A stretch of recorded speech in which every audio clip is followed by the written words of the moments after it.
Good morning all of you. आप सबका Hindi online class में स्वागत है। आशा करती हूँ आप सब इस विषम परिस्थिति में भी सुरक्षित एवं स्वस्थ होंगे।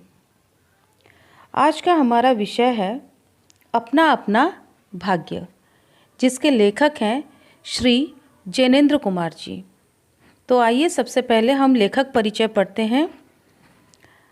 श्री जैनेंद्र कुमार जी का जन्म सन 1905 में अलीगढ़ ज़िले में कुड़ियागंज नामक कस्बे में हुआ था। इनके बचपन का नाम आनंदीलाल था। उच्च शिक्षा प्राप्त करने के उपरांत सन 1921 में असहयोग आंदोलन में भाग लेने के उद्देश्य से ये दिल्ली आ गए। सन 1923 में नागपुर में राजनीतिक पत्रों में संवाददाता के रूप में कार्य किया। इनकी रचनाओं पर गांधीवाद का प्रभाव पड़ा। इनका निधन सन 1988 में हुआ। इनकी कुछ प्रमुख रचनाएं कहानियों के अंतर्गत फांसी, वातायन, सुकरात, दो चिड़िया आदि, उपन्यास के अंतर्गत सुनीता, त्यागपत्र, कल्याणी, सुखदा आदि, और निबंध संग्रह के अंतर्गत प्रस्तुत प्रश्न, जड़ की बात, मंथन आदि। इन्होंने सरल बोलचाल की भाषा में छोटे छोटे संवादों का प्रयोग कर प्रभावपूर्ण कहानियाँ लिखी हैं। कहानियों के पात्र साधारण और वातावरण स्वाभाविक है। तो ये तो हुआ लेखक परिचय। अब चलते हैं कहानी की ओर। इस कहानी में मुख्यतः 3 पात्र हैं: बालक, लेखक और लेखक के मित्र। इस कहानी में एक 10-12 साल का बालक है जो अत्यंत गरीब है, असहाय है। वह अपने गांव से नौकरी के सिलसिले में नैनीताल आया है। उसके परिवार में गांव में माता पिता और उसके भाई बहन हैं, जिसे खाने के लिए कुछ भी नहीं मिलता है। भूख के कारण वह अपना गांव छोड़ नैनीताल आ गया है।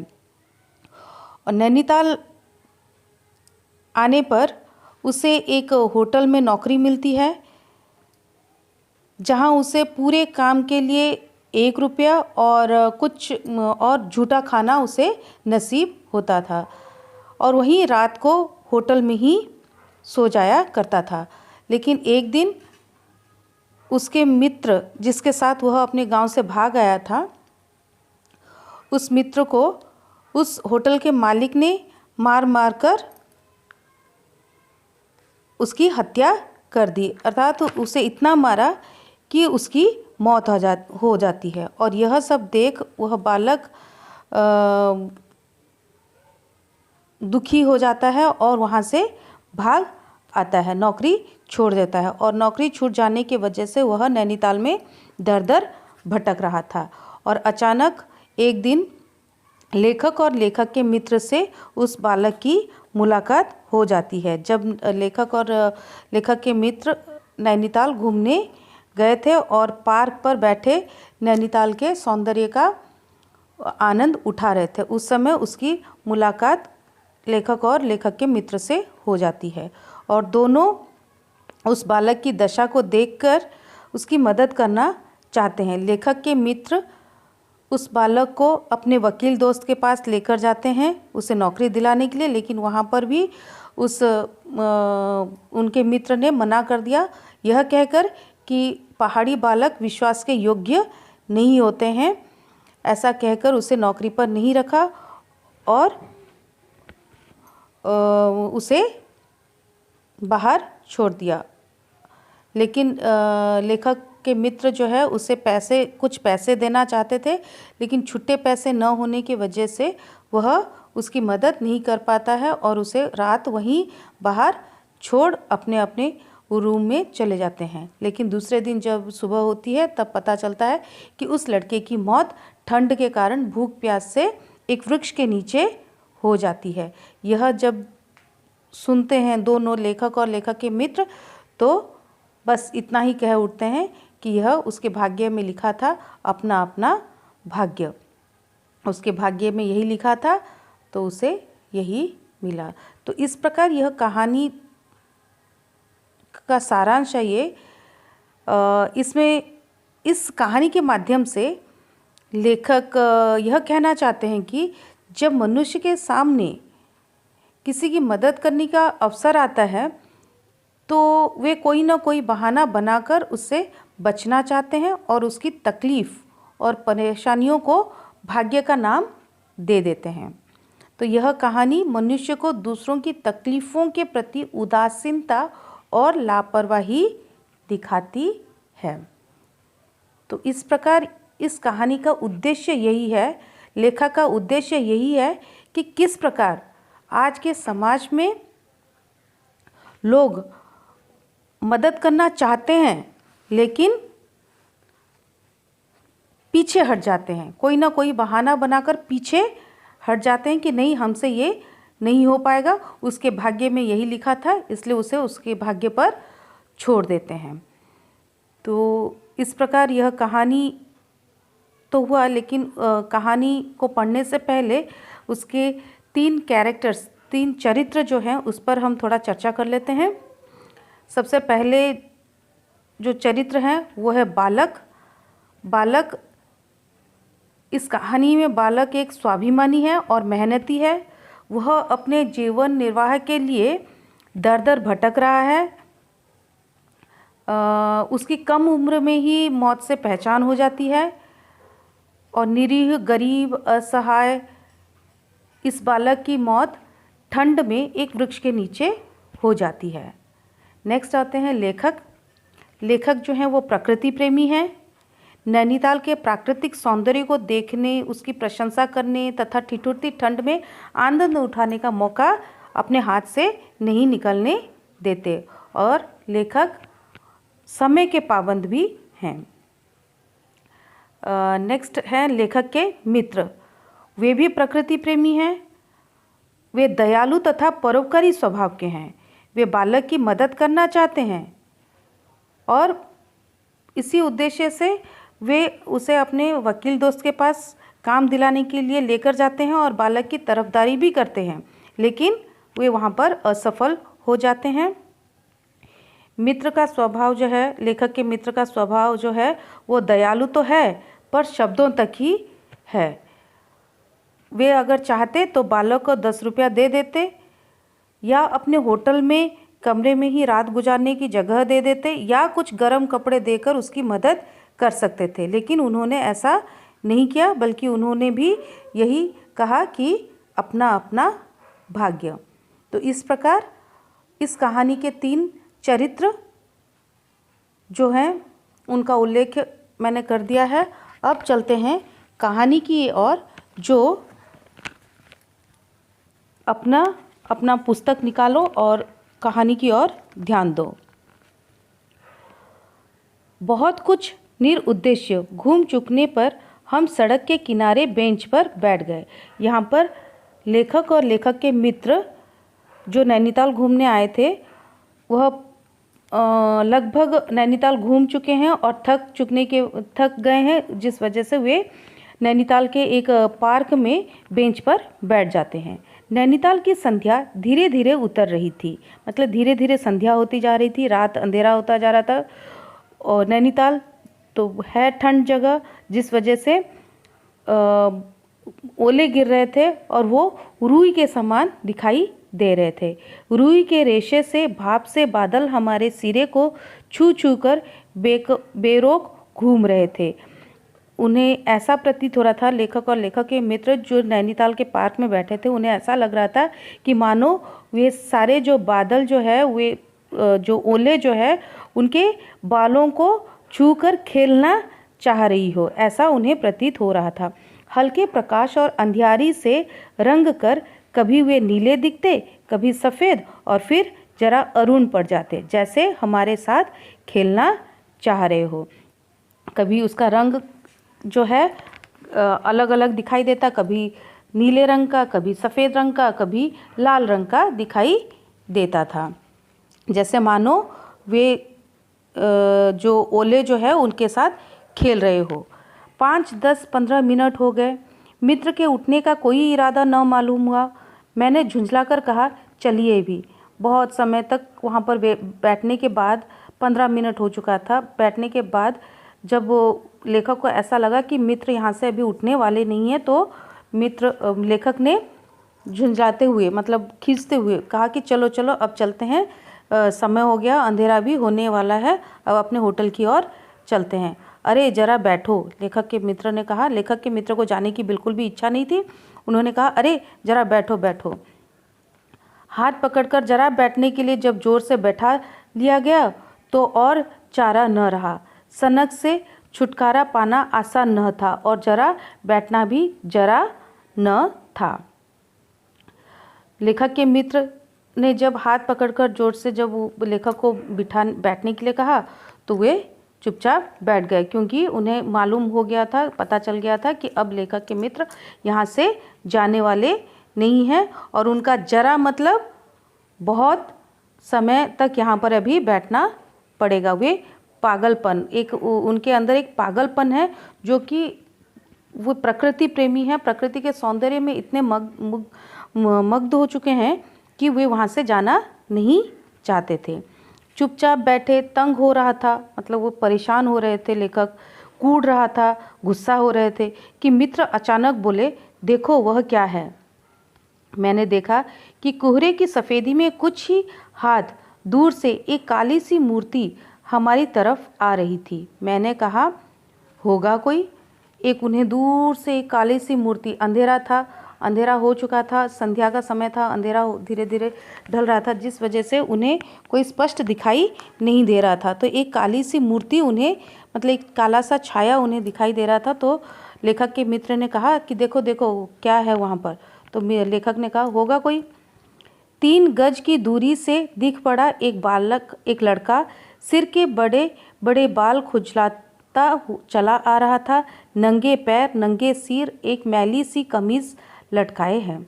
क्या देखते हैं, जब वो धीरे धीरे पास आता है तो देखते हैं कि एक लड़का है जो अपना सर खुजला रहा है, पैरों पर चप्पल नहीं है, सर पर भी उसने कुछ ढका नहीं है और एक मैला सा गंदा सा कमीज वस्त्र पहना हुआ है। पैर उसके न जाने कहाँ पड़ रहे थे और वह न जाने कहाँ जा रहा था, कहाँ जाना चाहता था, न दाएं न बाएं था। पास की चुंगी की लालटेन के छोटे से प्रकाश वृत्त में देखा, कोई 10-12 बरस का लड़का होगा। उसके पैर कहाँ पड़ रहे थे, कहाँ जाना चाहता है वो लड़का, दाएं जाना चाहता है या बाएं जाना चाहता है या सीधा जाना चाहता है, उस बालक को उसकी कुछ भी सुध नहीं थी, क्योंकि वह भूखा प्यासा था।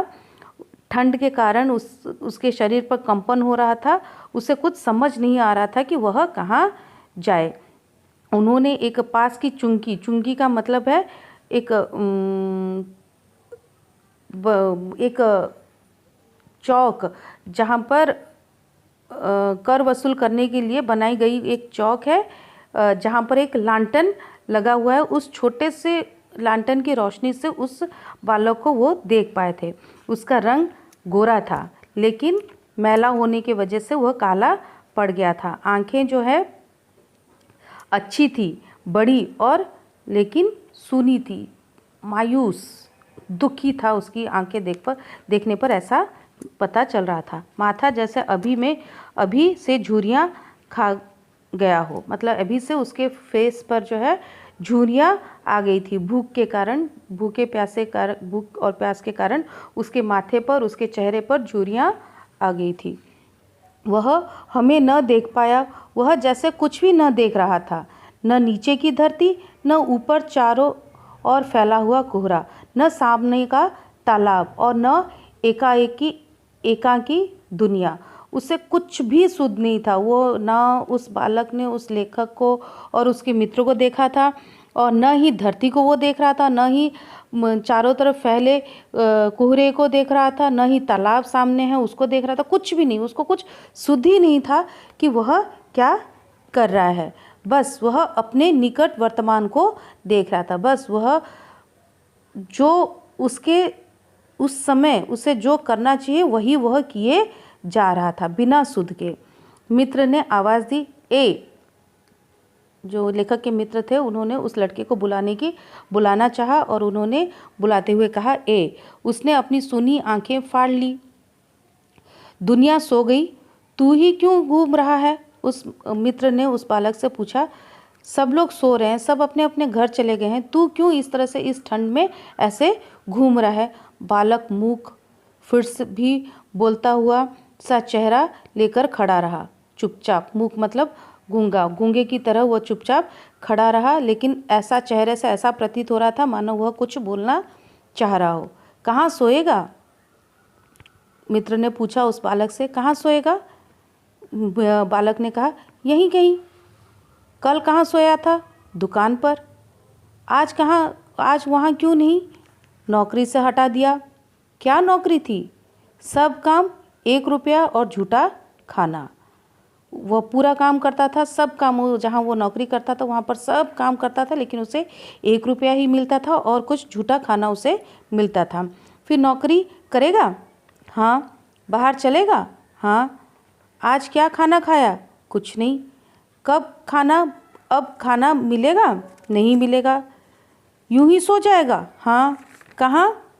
यहीं कहीं। इन्हीं कपड़ों में? बालक फिर आंखों से बोलकर मुँह खड़ा रहा। आंखें मानो बोलती थी, यह भी कैसा मूर्ख प्रश्न है। इतना सारा क्वेश्चन पूछने पर जब लेखक के मित्र ने इतना सारा क्वेश्चन पूछा, कहाँ सोएगा, क्या खाएगा, खाना मिलेगा या नहीं मिलेगा, इन्हीं कपड़ों में सोएगा, ये सब का आंसर सुनने के बाद भी जब लेखक के मित्र ने पूछा कि इन्हीं कपड़ों में सोएगा, तो वो जो बालक जो था चुप हो गया, शांत हो गया और आंखों ही आंखों में, मतलब मुंह से तो कुछ बोला नहीं, मन ही मन उसने बोला कि ये कैसा मूर्ख जैसा प्रश्न पूछ रहा है। इतना सब तो पूछ लिया कि मेरे पास रहने के लिए स्थान नहीं है, कुछ नहीं है, उसके बाद फिर यही पूछ रहा है कि इन्हीं कपड़ों में। माँ बाप है? हाँ। कहाँ? 15 कोस दूर गांव में। तू भाग आया? हाँ। क्यों? मेरे कई भाई बहन हैं, सो भाग आया। वहाँ काम नहीं, रोटी नहीं, बाप भूखा रहता है और माँ भूखी रहती थी, रोती थी, सो भाग आया। एक साथी भी और था, उसी गांव का था, मुझसे बड़ा। दोनों साथ यहाँ आए, वह अब नहीं। उसने बताया। जब उसके परिवार के बारे में लेखक के मित्र ने पूछा तो उसने बोला कि हाँ, मेरे भाई बहन भी हैं, बहुत भाई बहन हैं और माता पिता भी हैं, लेकिन काम कुछ नहीं है और रोटी भी नहीं है, खाने के लिए रोटी नहीं है। माँ भूखी रहती है और रोती रहती है और यह सब देखकर मुझे अच्छा नहीं लगा, इसलिए मैं अपने एक साथी के साथ वह गांव छोड़कर भाग आया। अब मेरा जो साथी जिसके साथ मैं भाग आया था वह अब नहीं है। तो लेखक के मित्र ने पूछा, कहाँ गया? मर गया। बस जरा सी उम्र में ही उसकी मौत से पहचान हो गई। मुझे अचरज हुआ। पूछा, मर गया? और इतनी छोटी सी उम्र में 10-12 साल का बालक था, उसने इतने नज़दीक से अपने मित्र की मौत होते हुए देखी। तो लेखक के मित्र ने सोचा कि इतनी सी छोटी सी कम उम्र में ही उसकी पहचान हो गई और वे आश्चर्य हो गए। मर गया मतलब कैसे मरा? कुछ मर गया?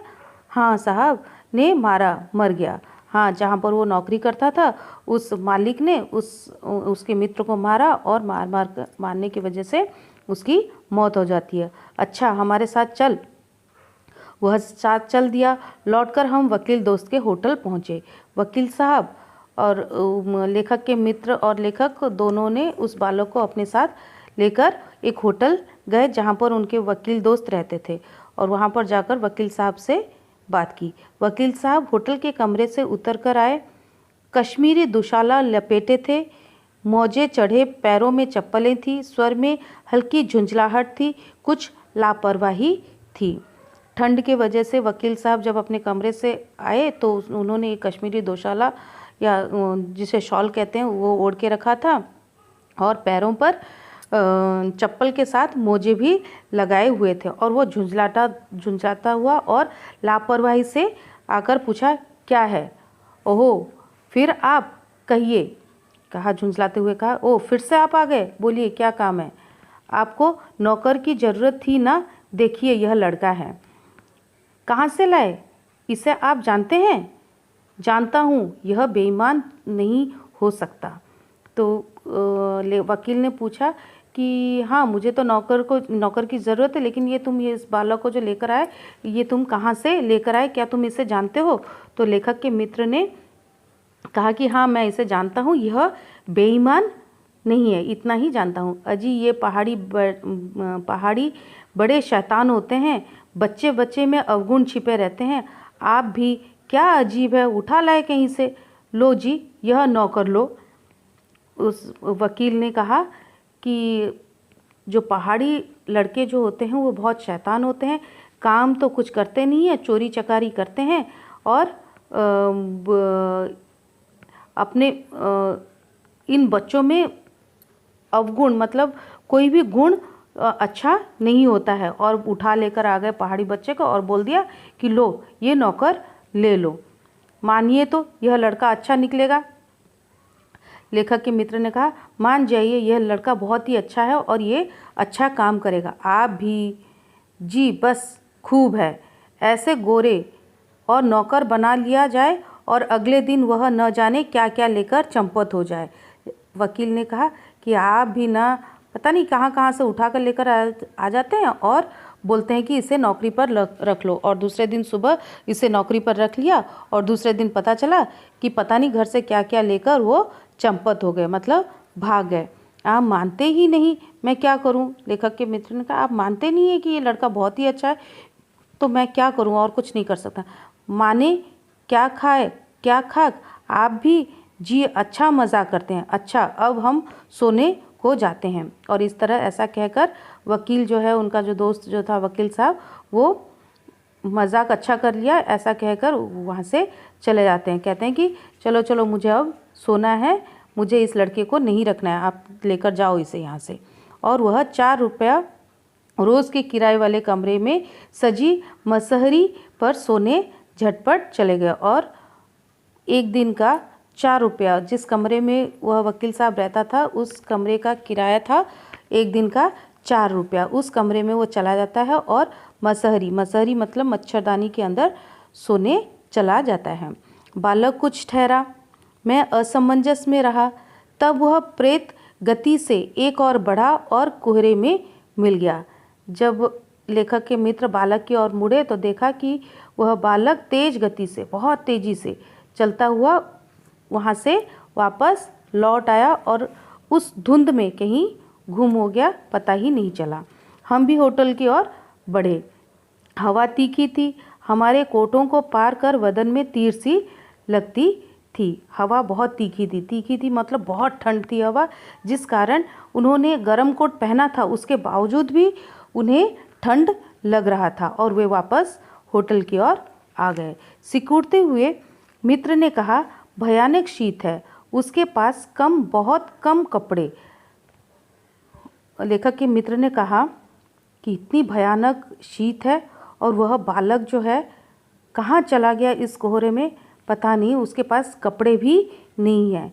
यह संसार है यार, लेखक ने कहा यह संसार है यार, यह संसार है। मैंने स्वार्थ की फिलॉसफी सुनाई, चलो पहले बिस्तर में गर्म हो लो, फिर किसी और की चिंता करना। पहले अपना स्वार्थ देख लेते हैं, ठंड बहुत है, चलो पहले हम अपना गर्म शरीर को पहले गर्म कर लें, बिस्तर पर चले जाएं, फिर उसके बाद दूसरों की बातों पर चिंता करेंगे, विचार करेंगे। उदास होकर मित्र ने कहा स्वार्थ जो कहो, लाचारी कहो, निठुराई कहो या बेईमानी, जो कहना है कहो, लेकिन यह संसार जो है, लोग जो है, संसार के लोग जो हैं वो स्वार्थी ही हैं, लाचार हैं। वे सिर्फ मदद करना चाहते हैं लेकिन वो मदद नहीं कर पाते हैं किसी की। दूसरे दिन नैनीताल स्वर्ग के किसी काले गुलाम पशु के दुलार का वह बेटा, वह बालक निश्चित समय पर हमारे होटल डिपो में नहीं आया।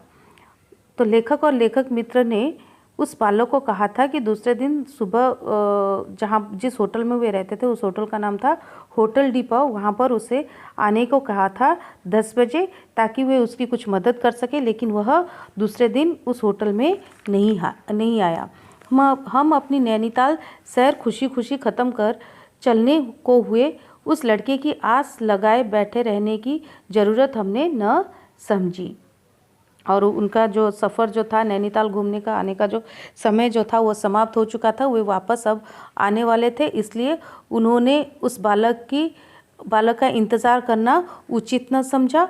समय हो चुका था, इसलिए वहाँ से निकल पड़े। मोटर में सवार होते ही यह समाचार मिला, पिछली रात एक पहाड़ी बालक सड़क के किनारे पेड़ के नीचे ठिठुर कर मर गया है। मोटर पर जब वे सवार होने लगे चलने के लिए, वापस आने के लिए, तब उन्हें एक समाचार मिला कि पिछली रात एक पहाड़ी बालक जो सड़क के किनारे पेड़ के नीचे बैठकर सोया हुआ था और वह ठिठुर कर मर गया, ठंड से सिकुड़ कर मर गया है। मरने के लिए उसे वही जगह, वही 10-12 की उम्र की और काले चिथड़ों की कमीज मिली। आदमियों की दुनिया ने बस यही उपहार उसके पास छोड़ा था। मरने के लिए उसे जगह भी कहाँ मिला? वह प्रकृति, जहाँ पेड़ के नीचे उसकी मौत हो चुकी है। आदमियों ने बस यही उसके लिए उपहार छोड़ दिया था। मतलब अगर मनुष्य चाहते तो उसकी मदद कर सकते थे, लेकिन ऐसा नहीं हुआ और उन्होंने उसे यही उपहार दिया कि वह बाहर ठंड में सिकुड़कर उसकी मौत हो जाए। पर बतलाने वालों ने बताया कि गरीब के मुंह पर, छाती, मुट्ठियों और पैरों पर बर्फ़ की हल्की सी चादर चिपक गई थी, मानो दुनिया की बेयानी ढूंढने के लिए प्रकृति ने शव के लिए सफ़ेद और ठंड कफन का प्रबंध कर दिया हो। ऐसा प्रतीत हो रहा था। लोगों ने बताया कि उस बालक के मुंह पर, छाती पर, पैरों पर एक बर्फ़ की पतली सी चादर बिछ गई है। ऐसा प्रतीत हो रहा था मानो प्रकृति ने उसे सफ़ेद कफन उस पर ढक दिया है और प्रकृति ने ही उसके लिए कफन का प्रबंध कर दिया